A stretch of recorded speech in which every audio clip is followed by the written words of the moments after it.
जय हिंद साथियों, स्वागत है आपका self study classes with Sumit Jain YouTube channel और दोस्तों ऐप में। दोस्तों बहुत सारे स्टूडेंट को ऐप डाउनलोड नहीं करते बन रहा है या फिर कर भी लिया है तो कोर्स भी नहीं देख पा रहे हैं। तो मैं आज उनको बता दूं कि ये जो सेल्फ स्टडी क्लासेस इस प्रकार से जब आप प्ले स्टोर से करते हैं तो ये आपका वेल जो है आइकन उसमें लगा हुआ है ना। तो इस प्रकार से सेल्फ स्टडी क्लासेस आपको सर्च करना है और ऐसे आइकन में आपको ऐप मिलने वाला है। ठीक है, तो दोस्तों हम देखें कि प्ले स्टोर में आपको इस प्रकार से दिखेगा ये सेल्फ स्टडी क्लासेस। ठीक है, ये प्ले स्टोर में आपको सेल्फ स्टडी क्लासेस का ऐप दिखने वाला है। ठीक है, ये इमेज उसमें डली है, ये आइकन, ये लोगो उसमें डला है। ठीक है, अब दोस्तों इसको इंस्टॉल करना है, यहां से आप इंस्टॉल करेंगे। ठीक है, अब इंस्टॉल करेंगे तो वहां पर आपको नंबर मांगेगा, जीमेल नंबर मांगेगा, तो आपको ओटीपी आएगा, तो आप रजिस्टर करके आगे बढ़ेंगे। ठीक, पढ़ने वाले हैं दोस्तों हम हिंदी में आज हम शब्द विचार के बारे में पढ़ेंगे, है ना। तो शब्द विचार के बारे में सभी लोगों तैयार हैं पढ़ने के लिए। तो स्टार्ट करते हैं। उत्पत्ति की दृष्टि से शब्दों के भेद कितने होते हैं? उत्पत्ति की दृष्टि से शब्दों के भेद कितने होते हैं? संदीप जी, कल्पना जी, आर बाय मायाराम। प्रश्न क्रमांक 1 में उत्पत्ति की दृष्टि से शब्दों के भेद कितने होते हैं? 4 आपको दिए हैं ऑप्शन, 1, 2, 3 या फिर 4। तो यहां पर हेमलता जी उत्तर हो जाएगा आपका 4। कितना हो जाएगा? 4। उत्पत्ति की दृष्टि से शब्दों के भेद होते हैं 4 और डी नंबर आपका बिल्कुल सही है। ठीक है, डी नंबर। फिर अगला क्वेश्चन है, रंग शब्द से क्रिया बनती है तो कौन सी क्रिया बनती है? रंग से कौन सी क्रिया बनेगी? रंग से क्रिया आपको बतानी है, कौन सी क्रिया बन जाएगी। यहां पर प्रश्न क्रमांक 2 में रंग से जो बनने वाली क्रिया है उस क्रिया का नाम क्या है वो आपको चयन करना है। चलिए तो फटाक से आप करें। रंग से बनने वाली क्रिया कौन सी है? और आपने बताया कि सर रंग से बनेगी कौन सी? रंगना। कौन सी बनेगी? रंगना। रंगना एक क्या है? क्रिया है। तो यहां पर 2 का आंसर हो जाएगा, रंग से बनेगी क्रिया बनानी है अपन को। संदीप जी, रंग से बनने वाली क्रिया होती है रंगना, है ना। और रंगना क्या है? क्रिया। तो आपका सी नंबर बिल्कुल सही हो जाएगा, रंग से रंगना क्रिया बनती है ना। जिन शब्दों से किसी कार्य का करना या होना व्यक्त हो उसे क्रिया कहते हैं। जैसे रंग और ना, क्रिया में लास्ट में ना आता है, करना, जाना, है ना, देखना, रंगना। ये जो क्रिया है दोस्तों, इसमें लास्ट में क्या आता है? किसी कार्य को करने का इसमें बोध होता है या फिर उसमें होने का बोध होता है। ठीक है, तो यहां पर जो बनेगी वो रंगना बनेगी, रंगना यानी कि सी नंबर। ठीक है, फिर अगला बताना है आपको, शब्द की उत्तमावस्था कौन सी है? निम्न शब्द की उत्तमावस्था कौन सी है? निम्न की उत्तमावस्था बताना है। हाँ कल्पना जी, प्रश्न क्रमांक 3 में चयन करना है आपको कि शब्द की उत्तमावस्था कौन सी है। निम्नतम, निम्नता, निम्नतर या फिर न्यून। तो 3 का उत्तमावस्था बोला है। उत्तमावस्था जो हो जाएगा दोस्तों वो क्या हो जाएगा? निम्नतम। वेरी गुड, बी नंबर आपका बिल्कुल सही हो जाएगा, है ना। निम्न की उत्तमावस्था होती है निम्नतम और बी आपका बिल्कुल सही है, निम्नतम, है ना। और उत्तरावस्था पूछा होगा तो निम्नतर, है ना। तो यहां पर निम्नतम होगा क्योंकि उत्तमावस्था यहां पर पूछा है। और अनुराग ने फल खरीदे में कौन सी क्रिया है? अनुराग ने फल खरीदे, आप जवाब करोगे, प्रश्न करोगे क्या खरीदे, क्या खरीदे? उत्तर आया फल खरीदे। और जब उत्तर में आपको कर्म दिख जाए, जब उत्तर में आपको कर्म दिख जाए तो आपकी क्रिया हो जाएगी सकर्मक। और यहां पर आपका राइट आंसर क्या होगा? अनुराग ने फल खरीदे, इसमें कौन सी क्रिया है? और बिल्कुल सही बताया कि सर फल किसने खरीदे? अनुराग ने। अनुराग क्या है? कर्ता। फल क्या है? कर्म। आपने क्या किया? प्रश्न किया कि क्या खरीदे, क्या खरीदे। अगर उत्तर में आपको कर्म मिल जाए, कर्म, है ना, तो आपकी क्रिया सकर्मक। और अगर कर्म ना मिले तो आपकी क्रिया अकर्मक, है ना। तो हमें उत्तर में आ गया क्या खरीदे, आपका उत्तर आ गया फल। और फल क्या है? कर्म, है ना। तो यहां पर आपकी क्रिया कौन सी होगी? सकर्मक। जिस शब्द से किसी कार्य का होना या करना समझा जाए उसे क्रिया कहते हैं। रचना की दृष्टि से क्रिया के दो भेद हैं, सकर्मक और अकर्मक। जो क्रिया कर्म के साथ आती है उसे सकर्मक क्रिया कहते हैं। जैसे राम फल खाता है, क्या खाता है? फल खाता है, ये कर्म के साथ आ रहा है। अनुराग ने फल खरीदे। सीता गीत गाती है, क्या गाती है? गीत गाती है ना?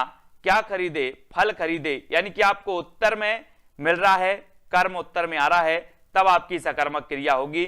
जबकि अकर्मक क्रिया के साथ कर्म नहीं होता, अकर्मक क्रिया के साथ कर्म नहीं होता तथा उसका फल कर्ता पर पड़ता है। जैसे राधा सोती है, क्या सोती है? उत्तर मिल रहा क्या आपको? क्या सोती है? उत्तर नहीं मिला आपको। कौन सोती है तब उत्तर मिलेगा, लेकिन ये सकर्मक का उदाहरण नहीं है। आपसे सिर्फ क्या या किसे लगाकर आप प्रश्न करोगे, है ना, और आपको उत्तर में कर्म मिल जाए या उत्तर मिल जाए उसका, तो आपकी होगी सकर्मक, और उत्तर ना मिले तो होगी अकर्मक। जैसे राधा सोती है, क्या सोती है? उत्तर मिला क्या? नहीं मिला। बोले सर क्या का उत्तर नहीं मिला, है ना? तो आपकी कौन सी हो जाएगी? अकर्मक। कर्म का अभाव है तथा रोती है क्रिया का फल राधा पर पड़ रहा है, राधा पर, तो कर्म का इसमें अभाव है। ठीक है, अब आपको 5 का उत्तर बताना है कि बोलने वाले वक्ता को क्या कहते हैं। जैसे मैं और हम, ये बोलने वाला वक्ता क्या कहलाता है? अन्य पुरुष, उत्तम पुरुष। हाँ, रोती है, रोती है। हाँ, वेरी गुड अंकुर जी। तो बोलने वाली वक्ता को कहते हैं, क्या कहते हैं? अन्य पुरुष, मध्यम पुरुष, प्रथम पुरुष या उत्तम पुरुष। 5 का तो बिल्कुल सही बताया आपने कि सर इससे बोलने वाले वक्ता को कहते हैं उत्तम पुरुष। क्या कहते हैं? उत्तम पुरुष, यानी बी नंबर। ठीक है, बोलने वाले वक्ता को उत्तम पुरुष कहते हैं। जैसे मैं, हम, जबकि मध्यम पुरुष में तुम, आपका प्रयोग, और अन्य पुरुष में वह, राम आदि का प्रयोग होता है ना? तो उत्तम पुरुष में क्या होते हैं? मैं और हम, मध्यम पुरुष में तुम, आप, अन्य पुरुष में वह, राम आदि का ये प्रयोग होता है। ठीक है, अगला क्वेश्चन है प्रश्न क्रमांक 6 में, व्युत्पत्ति की दृष्टि से शब्द के कितने भेद होते हैं? व्युत्पत्ति के दृष्टि से बताना है शब्द के कितने भेद होते हैं? 3, 4, 5 या फिर 2। यानी कि प्रश्न क्रमांक 6 का चयन करना है, यहां पर व्युत्पत्ति की दृष्टि से बताना है। माला बैरागी जी, तो कितने होते हैं? 6 का बिल्कुल सही आंसर आया। कौन कौन से होते व्युत्पत्ति की दृष्टि से? आपको पता है, रूढ़, है ना, यौगिक और योग रूढ़, है ना? तो रूढ़, यौगिक और योग रूढ़, ये 3 प्रकार के होते हैं आपकी व्युत्पत्ति की दृष्टि से शब्द। यानी ये नंबर आपका बिल्कुल सही हो जाएगा। ठीक है, फिर यहां पर देखते हैं दोस्तों कि व्युत्पत्ति की दृष्टि से शब्द के 3 भेद होते हैं, रूढ़, यौगिक और योग रूढ़। ठीक है, ये याद रख लेना है। जिन शब्दों के खंडों का कोई अर्थ ना हो वे योग रूढ़, है ना? जैसे मैं लिखूं जल, जल लिख दूं और इसका अगर खंड करूं, जा अलग है, ला अलग है, लेकिन इसका क्या नहीं निकल रहा है? कोई अर्थ नहीं निकल रहा, तो ये क्या हो जाएगा? रूढ़। ये क्या है? रूढ़। जैसे मैंने लिखा पाठशाला, पाठशाला लिख दिया, तो अब यहां पर शाला अलग कर दिया और पाठ अलग कर दिया, तो पाठ का अर्थ तो अपना निकल गया। बोले सर अध्याय है, ये तो पाठ है ना? शाला का विद्यालय है, यानी कि दोनों का अर्थ निकल रहा है, तो वो क्या है? योग रूढ़, है यौगिक। ये क्या है? यौगिक, है ना? और जैसे मैंने लिख दिया क्या, एक शब्द मैंने लिख दिया पीतांबर लिख दिया, और इसका तीसरा अर्थ निकल रहा है, कोई पीला है अंबर, जिसका तीसरा अर्थ निकल रहा है अर्थात श्री कृष्ण, तो वहां पर क्या होगा? योग रूढ़। बहुब्रीहि वचन के जितने, बहुब्रीहि समाज के जितने भी उदाहरण होते हैं वो क्या होते हैं? योग रूढ़ होते हैं। बहुब्रीहि समाज के उदाहरण योग रूढ़ शब्द होते हैं। ठीक है, यौगिक और रूढ़ तो आपको समझ में आ गया। फिर अगला आपको बताना है कि इनमें कौन सा शब्द समूहवाचक नहीं है? लोग, गण, वर्ग या फिर घर, यानी कि 7 का उत्तर बताना है हमें। इनमें से कौन सा शब्द समूहवाचक नहीं है? ये जो व्युत्पत्ति के आधार पर शब्द के 3 प्रकार हैं दोस्तों, इनमें हमें देखा जाता है कि आप शब्द को दो खंड में बनाइए, अगर इनके सार्थक अर्थ निकलते हैं, है ना, इनके सार्थक अर्थ निकलते हैं तो ये दोस्तों क्या हो जाएंगे, यौगिक, नहीं निकलते हैं तो रूढ़।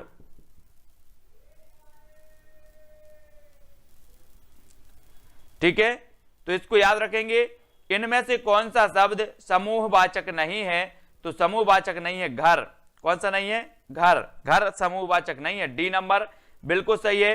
जो संज्ञा शब्द किसी समुदाय या समूह का बोध कराते हैं उन्हें समूहवाचक शब्द कहते हैं, इनमें से घर शब्द समूहवाचक नहीं है, अतः यह उत्तर डी उपयुक्त है। ठीक है, फिर अगला क्वेश्चन आपको बताना है कि जो शब्द विशेषण अथवा क्रिया विशेषण की विशेषता बतलाए उसे क्या कहते हैं। 8 का आंसर 8।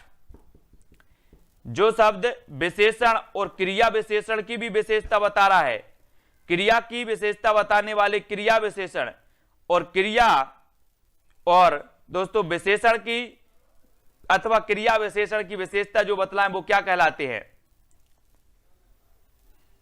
अपन बोलते ना कि क्रिया की विशेषता बताते विशेषण, है ना, और विशेषण और क्रिया विशेषण इन दोनों की विशेषता अगर बतलाए तो वो क्या कहलाएंगे, प्रविशेषण। प्रविशेषण यानी बी नंबर। जो शब्द विशेषण अथवा क्रिया विशेषण की विशेषता बताते हैं उन्हें प्रविशेषण कहते हैं, है ना, प्रविशेषण। फिर अगला क्वेश्चन आपके सामने है प्रश्न क्रमांक 9 में। उमेश यादव जी, यह पुस्तक अभी छपी है, रेखांकित शब्द क्या है। प्रश्न क्रमांक 9, संज्ञा, सर्वनाम, विशेषण या फिर सार्वनामिक विशेषण। यह पुस्तक अभी छपी है, रेखांकित शब्द क्या है।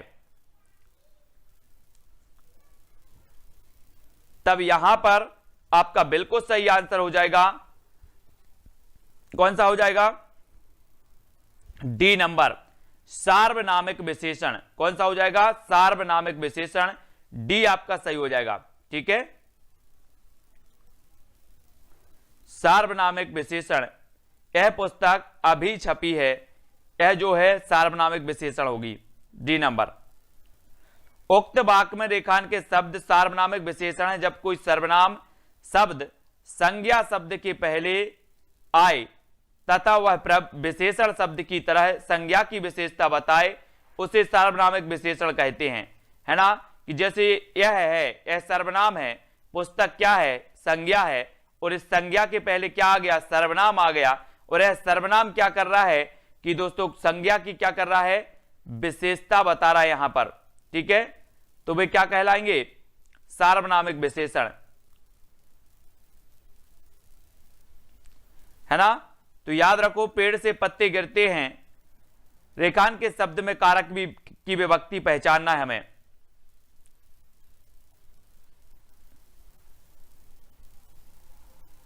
पेड़ से पत्ते गिरते हैं, और आपने पढ़ा होगा कि संप्रदान मतलब होता है क्या,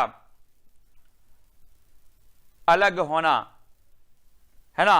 और पेड़ से पत्ते गिरते हैं तो रेखांकित शब्द में जो कारक हो जाएगा, कारक वो कौन सा हो जाएगा। प्रश्न क्रमांक 10 में उत्तर आया है क्या, अपादान, कोई संप्रदान, क्या होता है, वेरी गुड आंसर, अपादान, है ना। तो पेड़ से पत्ते गिरते हैं और इसका उत्तर होगा क्या, अपादान।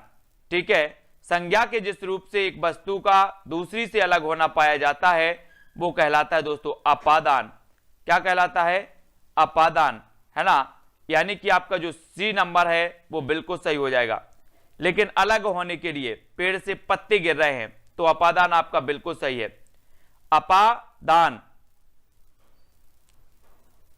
Very good. पक्षी ऊंची उड़ान उड़ रहे थे, रेखांकित शब्द कौन सी संज्ञा है, ऊंची उड़ान उड़ रहे थे। व्यक्तिवाचक, जातिवाचक, भाववाचक या समूहवाचक। पक्षी ऊंची उड़ान उड़ रहे थे, ये कौन सी संज्ञा है दोस्तों यहां पर,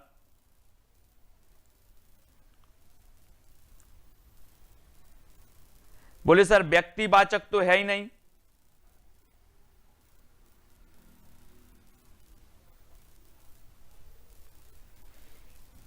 यहां पर रेखांकित जो शब्द है वो उड़ान शब्द है। रेखांकित कौन सा है? उड़ान, है ना, यहां पर कंफ्यूज नहीं होना।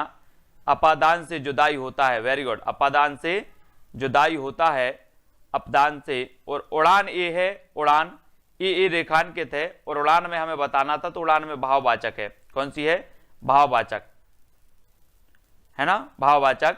उड़ान शब्द भाववाचक संज्ञा है। भाववाचक संज्ञा जिस संज्ञा शब्द से पदार्थों की अवस्था, गुण, दोष, धर्म आदि का बोध होता है उसे भाववाचक संज्ञा कहते हैं, है ना, भाववाचक संज्ञा। गुण, दोष, धर्म, अवस्था इनका बोध होता है तो भाववाचक। तो यहां पर उड़ान शब्द का बताना था हमें कि उड़ान में कौन सी संज्ञा है। ठीक है, तो भाववाचक संज्ञा, सी नंबर। अगला देख लेते हैं दोस्तों। अगला जो अपना प्रश्न है वो है कि जिन शब्दों के सार्थक खंड ना हो सकें और जो अन्य शब्दों के मेल से ना बने हों उन्हें क्या कहते हैं? जो शब्दों के सार्थक खंड ना हो सकें और जो अन्य शब्दों के मेल से ना बने हों उन्हें क्या कहा जाता है? योग रूढ़, योग एक रूढ़ या फिर अविकारी। अगर आपको रूढ़ या योग रूढ़ समझ में आ गया तो ये उत्तर गलत नहीं होगा आप लोगों का। 12 का आंसर देख रहे हैं, कौन कौन गलत कर रहे हैं, कौन सही कर रहे हैं।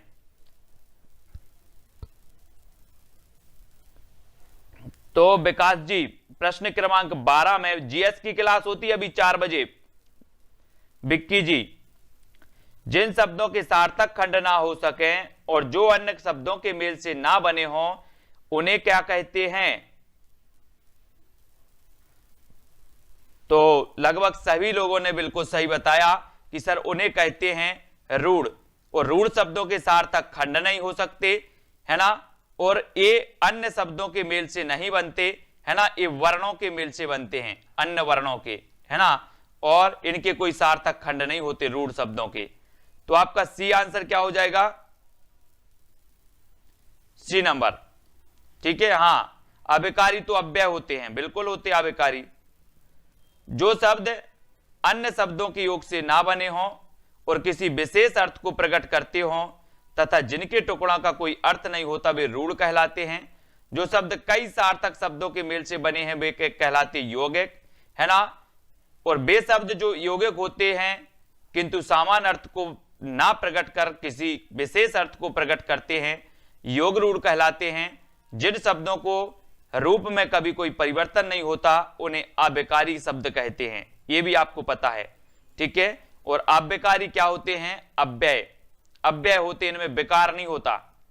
ठीक है, वर्णों के सार्थक समूह को क्या कहते हैं? वर्णों के सार्थक समूह को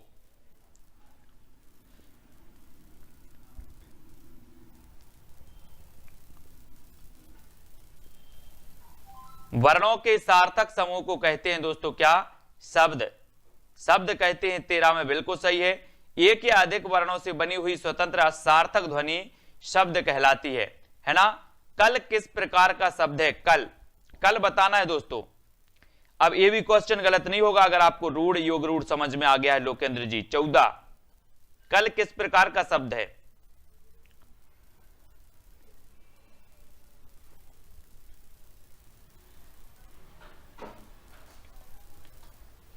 और आपने बिल्कुल सही बताया है कि सर कल की अगर बात कर रहे हो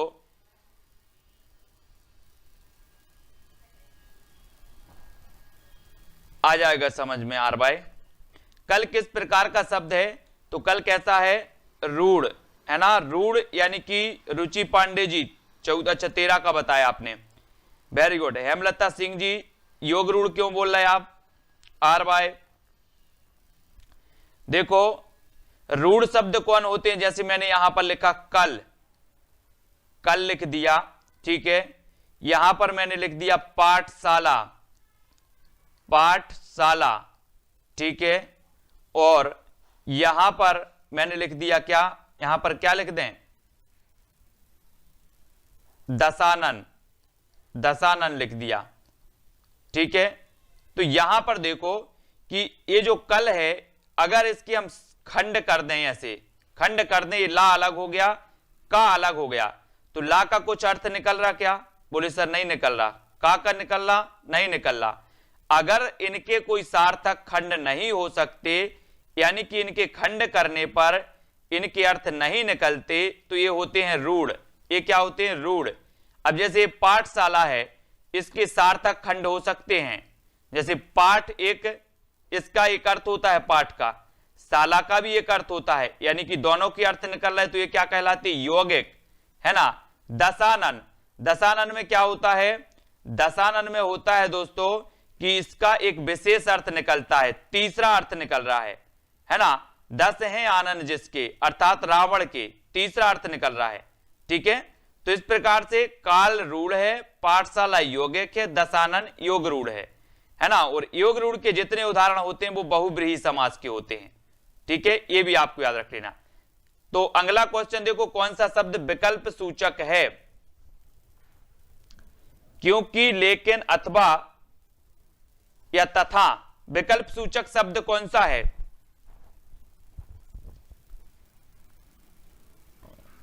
पंद्रह का आंसर, और यहां पर 15 का जो आपका राइट आंसर हो जाएगा, हां, तीसरे अर्थ की चर्चा करते हैं। उत्तर हो जाएगा क्या, कौन सा शब्द विकल्प सूचक है, तो विकल्प सूचक जो हो जाएगा वो क्या होगा, अथवा, है ना। हम पहले बोलते थे ना, अपने जब पेपर देने जाते थे कि विज्ञान के चमत्कार निबंध लिखो अथवा गाय का निबंध लिखो, तो इनमें से या तो विज्ञान का लिख लो या फिर गाय का लिख लो, यानी कि ये क्या हो जाएगा, विकल्प सूचक हो जाएगा, कौन, अथवा। तो डी नंबर आपका बिल्कुल सही है। वे शब्द जो वाक्यांशों अथवा वाक्यों में विकल्प प्रकट कर देते हैं उन्हें क्या कहते हैं दोस्तों, विकल्प सूचक कहते हैं, ठीक है। अगला देखो, से विभक्ति है, से विभक्ति काय की विभक्ति है, से, यहां पर से विभक्ति बतानी है किसकी है, अधिकरण कारक की, अपादान कारक की, कर्म कारक की, या उपयुक्त में से किसी की नहीं। से विभक्ति किसकी मानी जाती है, और राइट आंसर आपका हो जाएगा, बोले सर से की बात करते हो, तो अभी तो पढ़ा था कि वृक्ष से पत्ते गिरते हैं, है ना। और ये विभक्ति चिन्ह जो होता है से वाला, ये होता है अपादान, अपादान कारक का, यानी बी नंबर, ठीक है। अपादान कारक वह कारक है जो एक वस्तु का दूसरी वस्तु के साथ अलग होना बताता है, अपादान, है ना। अपादान ये याद रख लेना, ठीक है, अलग होना बताता है अपादान। और यहां आया है दान, और दान हम क्या करते, जब कोई चीज हम दान कर देते हैं, कोई चीज दान कर देते हैं, जैसे मैंने ये पुस्तक दान कर दी, तो ये हमसे क्या हो जाएगी, अलग हो जाएगी, दूसरी जगह पहुंच जाएगी, तो ये क्या हो गया, ये अपादान तत्पुरुष हो गया, ठीक है, अपादान। तो उत्पत्ति के आधार पर शब्द के कितने भेद हैं, 1, 2, 5 या 3। वृक्ष से पत्ते गिरते हैं, अपन ने पढ़ा था ना, से। उत्पत्ति के आधार पर शब्द के कितने भेद हैं, उत्पत्ति, उत्पत्ति हो रही दोस्तों। व्युत्पत्ति के आधार पर हमने 3 देखे, है ना, रूढ़, योग रूढ़ और यौगिक, ये 3 देख लिए। अब हमें उत्पत्ति के आधार पर देखना है, तो उत्पत्ति के आधार पर होते हैं दोस्तों 5 प्रकार के, 5 प्रकार के होते हैं उत्पत्ति के आधार पर। कौन कौन से होते हैं, कौन कौन से होते हैं, ये देखो। सबसे पहला तो तत्सम,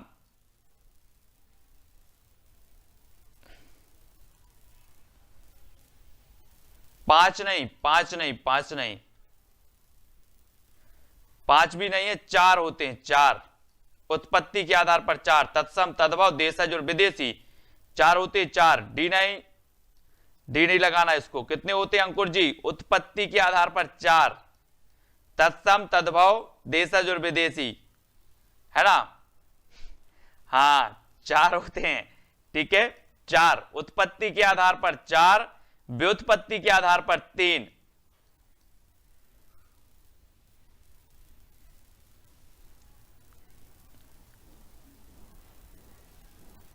सोलह का क्या,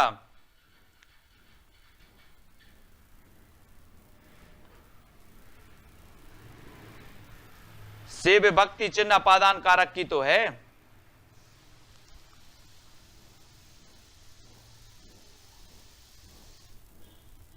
नहीं नहीं, यहां पर संस्कार नहीं, यहां पर यही भी होते हैं, वो संकर नहीं होते, वो नहीं, ये 4 ही होते हैं, तत्सम, तद्भव, मूल रूप से, देशज और विदेशी, ये होते हैं।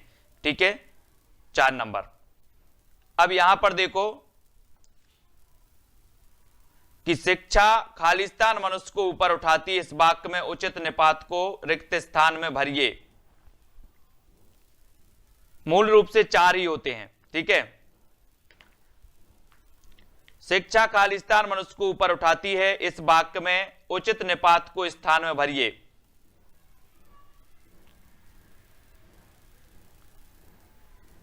संकर शब्द तो होते हैं, लेकिन ये मूल रूप से 4 ही माने जाते उत्पत्ति के आधार पर। ठीक है,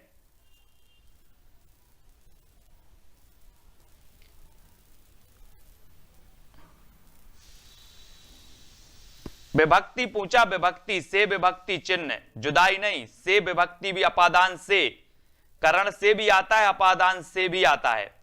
जब आप विभक्ति चिन्ह की पूछते तो से ही लिखते हैं इसमें, अपादान से और करण से, लेकिन करण से का अलग अर्थ होता है, अपादान से का अलग अर्थ होता है ना। और वहां पर करण नहीं दिया है, अपादान वाला दिया है, तो उत्तर अपादान ही होगा उसका। शिक्षा मनुष्य को ऊपर उठाती है, इस वाक्य में उचित निपात को रिक्त स्थान में भरिए, तो वो है मात्र। शिक्षा मात्र मनुष्य को ऊपर उठाती है। ठीक है, तो ये नंबर आपका बिल्कुल सही होगा। शिक्षा मात्र मनुष्य को ऊपर उठाती है, उपरोक्त वाक्य में मात्र उचित निपात है। ठीक है, जिसका प्रयोग करते हुए वाक्य को सार्थक बनाया गया है। ठीक है, अगला क्वेश्चन बताना है कि 2 भाषाओं के शब्दों को मिलाकर बनाए गए शब्द कौन से हैं। 2 भाषाओं को मिलाकर के आ गया ना, वो संकर वाला।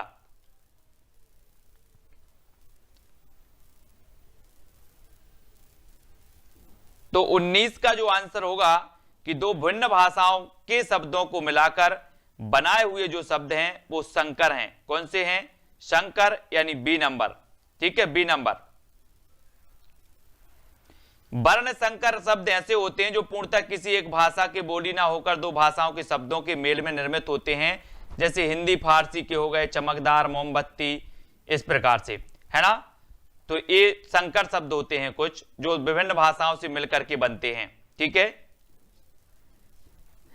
यहां पर बताना है कि सीम ने कल खालिस्तान काम नहीं किया, इस वाक्य के लिए सही निपात का चयन करना है। ये निपात कहलाता, निपात, तो कौन सा हो जाएगा?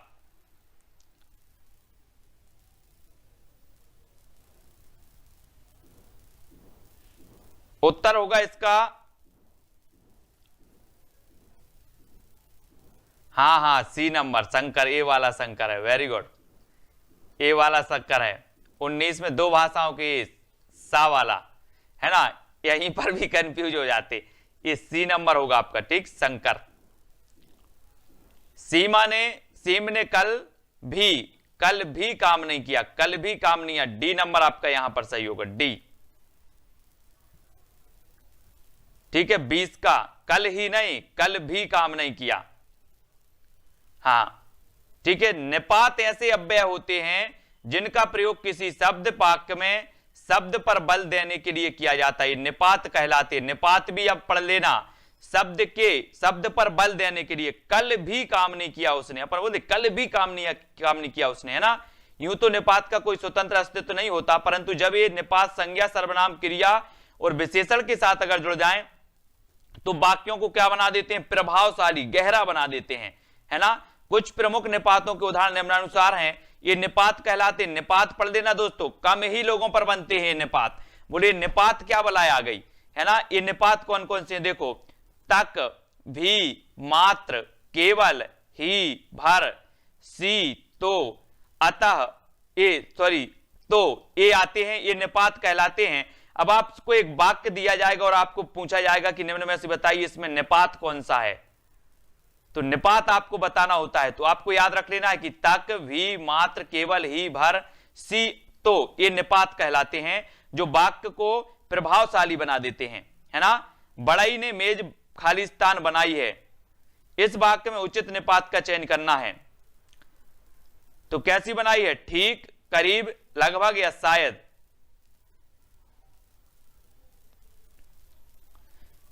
तो 21 में आपका हो जाएगा कि बड़ई ने मेज ठीक बनाई है, ठीक,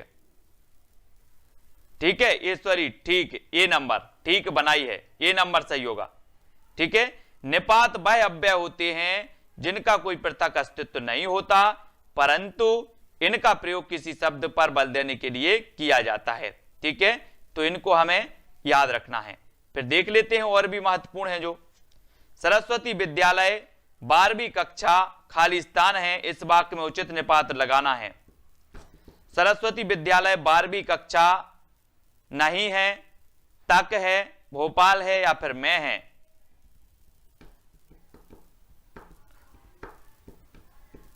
बाईस, सरस्वती विद्यालय 12वीं कक्षा तक है, तक है यानी कि बी नंबर। ठीक है, तक है, तो बी आपका बिल्कुल सही हो जाएगा। फिर यहां पर देखो क्या बात कर रहे हो, मैंने तो सुना खाली स्थान नहीं, इस वाक्य में रिक्त स्थान पर निपात भरना है। मैंने तो सुना ही नहीं, मैंने तो सुना तो नहीं, मैंने सुना सा भी नहीं, मैंने सुना भी नहीं, क्या लगाओगे आप? सुना भी नहीं कि सुना ही नहीं, कौन सा निपात आएगा? दो में कंफ्यूज है।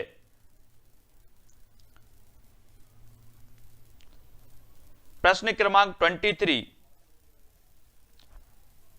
और 23 का आपका सही होगा कि मैंने तो सुना ही नहीं, सुना ही नहीं। हम बोलते ना कि पता नहीं आपने क्या बोला था, मैंने तो सुना ही नहीं, तो डी आपका बिल्कुल सही होगा, है ना। वर्णों से निर्मित स्वतंत्र एवं सार्थक ध्वनि खालिस्तान कहलाती है। क्या कहलाती है? वर्णों से निर्मित स्वतंत्र एवं सार्थक ध्वनि क्या कहलाती है?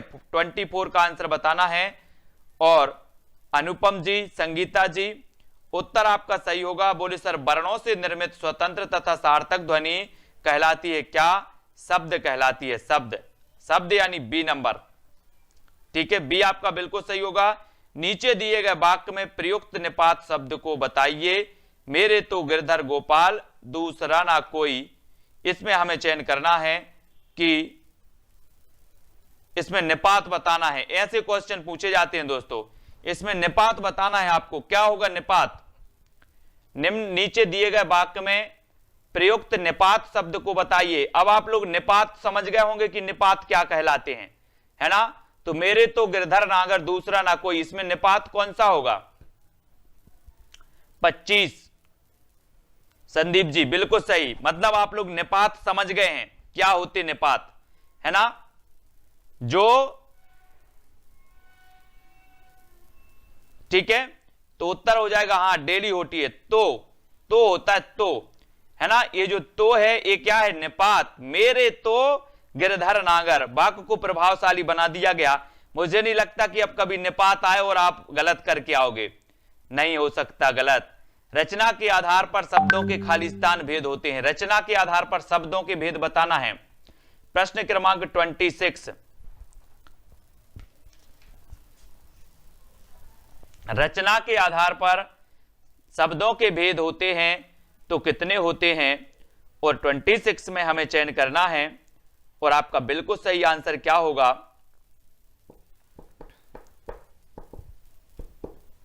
रचना के आधार पर या फिर व्युत्पत्ति के आधार पर।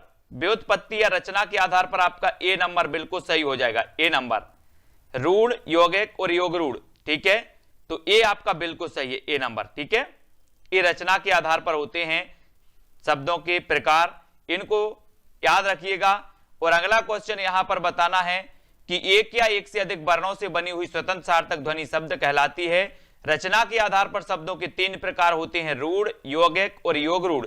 जो शब्द किन्हीं अन्य शब्दों के योग से बने उन्हें ना बने हो उन्हें रूढ़, जो किसी अन्य शब्दों के योग से बने हो उन्हें यौगिक।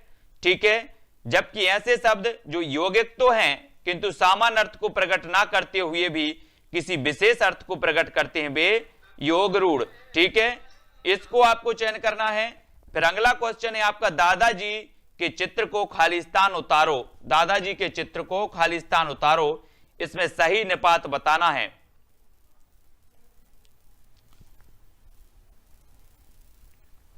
कल तो थी क्लास, तो दादाजी के चित्र को खालिस्तान आपको चयन करना है यहां पर कि दादाजी के चित्र को खालिस्तान उधारो इस वाक्य में सही निपात का चयन करना है साथियों। और 27 में हमें उत्तर बताना है कि मत उतारो, यानी कि ए नंबर आपका बिल्कुल सही होगा। दादाजी के चित्र को मत उतारो और इसमें निपात हो जाएगा आ नंबर, ठीक है, आ नंबर। और सार्थक शब्दों के वर्गीकरण के आधार के खालिस्तान आधार हैं, तो चयन करो जल्दी से, कितने आधार हैं? सार्थक शब्दों के वर्गीकरण के खालिस्तान आधार हैं, तो कितने हैं? 2, 5, 3 या फिर 1? सार्थक शब्दों के वर्गीकरण के दोस्तों कितने आधार होते हैं? 5 आधार होते हैं, है ना, 5। डी नंबर, किसी निश्चित अर्थ का बोध कराने वाले शब्दों को सार्थक शब्द कहा जाता है, जैसे आना, घर, नीचे, मोहन, ऊपर आदि, ये क्या है? सार्थक शब्द हैं। सार्थक शब्दों के वर्गीकरण के 5 आधार हैं, उत्पत्ति के आधार पर, रचना के आधार पर, अर्थ के आधार पर, है ना, उत्पत्ति के आधार पर शब्द, है ना, अर्थ के आधार पर, प्रयोग के आधार पर, विकार के आधार पर, है ना। तो इस प्रकार से 5 माने जाते हैं। अब देशज शब्द बताना है आपको। देशज शब्द कौन सा है? लोटा, कैंची, ऑलपिन या फिर नीलाम। देशज शब्द का चयन करें सभी लोग।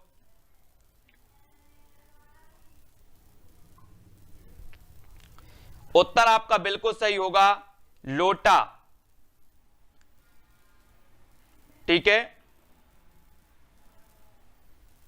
लोटा, यानी कि ए नंबर आपका बिल्कुल सही हो जाएगा, ठीक है।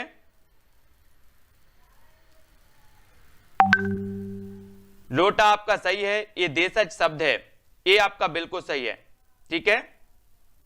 जो शब्द क्षेत्रीय प्रभाव के कारण परिस्थिति व आवश्यकता अनुसार प्रचलित हो गए हैं वे देशज शब्द कहलाते हैं, जैसे पगड़ी, गाड़ी, थैला, पेट, खटखटाना, लोटा। अतः उत्तर अपूर्णतः क्या है? उपयुक्त है, ठीक है। अब आपको चयन करना है कि बस खालिस्तान यहां से मिलेगी। कहां से मिलेगी? बस क्या यहां से मिलेगी? बस क्यों यहां से मिलेगी? बस कहां? यहां से मिलेगी। क्या उत्तर होगा इसका सही? बस क्या यहां से मिलेगी? उत्तर आपका सही होगा। आप पूछते हो कि बस क्या यहां से मिलेगी, तो आ नंबर आपका बिल्कुल सही हो जाएगा, ठीक है, ए नंबर। तो यहां पर दोस्तों हमने रचना के आधार पर शब्दों को पढ़ा, है ना, उत्पत्ति के आधार पर पढ़ लिया, व्युत्पत्ति के आधार पर पढ़ लिया। इन शब्द के, इन सब के आधार पर हमने पढ़ा है शब्दों को कि तत्सम कौन से होते हैं, तद्भव कौन से होते हैं, देशज और विदेशी कौन से होते हैं, रूढ़, योग रूढ़ और यौगिक कौन से होते हैं, ठीक है। तो आज की क्लास में दो चीजें आपको समझ में आ गई होंगी। कौन कौन सी? बाकी आया हो या ना आया हो, सबसे पहले तो ए आया कि आपसे निपात बनने लगे, आप निपात कभी नहीं भूलोगे और गलत भी नहीं करके आओगे, ठीक है। दूसरा ए आया कि रूढ़, यौगिक और योग रूढ़, ये दो चीजें आप नहीं भूलोगे। आज की क्लास में जो आपने सीखा वो दो चीजें आप सीख गए कि रूढ़, यौगिक और योग रूढ़ क्या होते हैं और निपात क्या होते हैं, ठीक है। ये चीज कभी भूलोगे क्या? कमेंट में बताओ जल्दी, किसको समझ में नहीं आया। दोस्तों बहुत सारे स्टूडेंट को ऐप डाउनलोड नहीं करते बन रहा है, या फिर कर भी लिया है तो कोर्स भी नहीं देख पा रहे हैं। तो मैं आज उनको बता दूं कि ये जो सेल्फ स्टडी क्लासेस इस प्रकार से जब आप प्ले स्टोर से करते हैं तो ये आपका वेल जो है आइकन उसमें लगा हुआ है ना। तो इस प्रकार से सेल्फ स्टडी क्लासेस आपको सर्च करना है और ऐसे आइकन में आपको ऐप मिलने वाला है, ठीक है। तो दोस्तों हम देखें कि प्ले स्टोर में आपको इस प्रकार से दिखेगा ये सेल्फ स्टडी क्लासेस, ठीक है। ये प्ले स्टोर में आपको सेल्फ स्टडी क्लासेस का ऐप दिखने वाला है, ठीक है। ये इमेज उसमें डली है, ये आइकन, ये लोगो उसमें डला है, ठीक है। अब दोस्तों इसको इंस्टॉल करना है, यहां से आप इंस्टॉल करेंगे, ठीक है। अब इंस्टॉल करेंगे तो वहां पर आपको नंबर मांगेगा, जीमेल नंबर मांगेगा, तो आपको ओटीपी आएगा, तो आप रजिस्टर करके आगे बढ़ेंगे, ठीक।